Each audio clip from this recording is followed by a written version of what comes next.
गुड्डू जी कौन है? अरे मैडम हमें ही है। की बात है?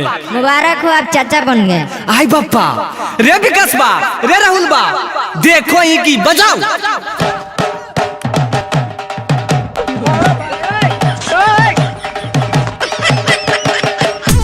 आगे अंजलिया की तो ला फोन मा ले मैया तो अंदर जाके भौजी के ध्यान रख। भाग तोरी के भैया फोन मन उठा रहा है। हे बाबू तू भी ना छोने दी।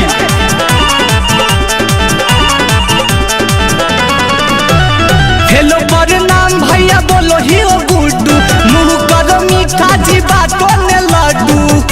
अरे की होले रे बोल रे।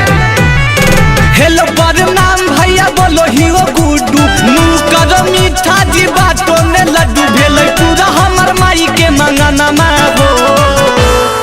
अरे बोल मेरे, एक तो ऐसे ही ड्यूटिया जाए में लेट हो रहे। तो सुन तो भेलो पापा हम भेलिए चाचा, भौजी के भेलाई लाला नामा हो। तो भेलो पापा हम भेलिए चाचा, भौजी के भेलाई लाला नामा हो। ए देवर जी, आज ये देवर जी बात सुनबो नहीं करते हैं। हाँ भौजी बोलो ने की बात है? अपने भैया से बतिया रहे हैं क्या? हाँ जी भैया से बतिया रहा है। थोड़ा फोन लाइए ना। हेलो जी प्रणाम। हाँ हाँ खुश रहा। आओ कैसन ही हो? ठीक ही न? हाँ ठीक ही है। अरे पगली तनी खाए पिए पर ध्यान दियो ठीक ना, आ बचबो पर भी ध्यान दियो। हम बहुत जल्द आवे वाला हो ठीक ना। आजी भौजी जी तोरा बोले से डॉक्टर साहब माने ना कलखिन ना फोन में दा। हम भैया से बतियाई भाई।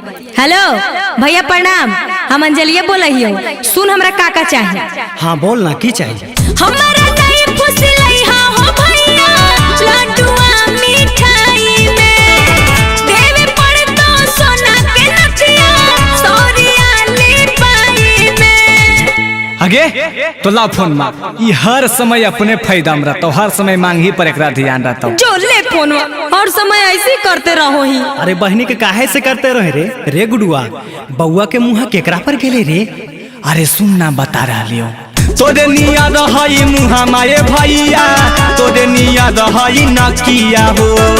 तोरे पे गेलई सारा शरीरिया, तोरे निया दा दुनो अखिया हो।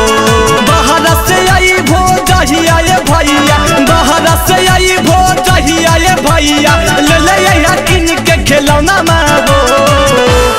अरे तो टेंशन काहे लोई? आदमी कमाहे काहे ले, बाले बच्चा ले ना। तो भेलो पापा हम भेलिए चाचा, भौजी के भेलाई लाला नामा हो।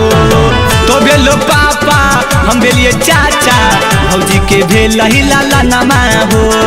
अच्छा ठीक हो, ध्यान रखिए तनी उधर। और मम्मी से थोड़ा सा बात करा तो। आगे मैया तनी भैया तोरा से बचेता। हाँ गोड़ लगियो मम्मी। खूब खुश रहा बेटा। पढ़लो एगो काम गे मैया, गोदी में राखे पड़तो होगे। जिया जुड़ाई जे तो मैया, दादी जब तोरा कहतो होगे। अरे बेटा तोरा की पता हो एकरा ला हम कितना तपस्या कैले ही है। 7 धाम के मांगल है रे। ई दिन देखे ले रे बेटा के तना कलिए पूजा पाठ रे। पावेला पोता झुमराज बाबा के पठा गछलिया ठरे।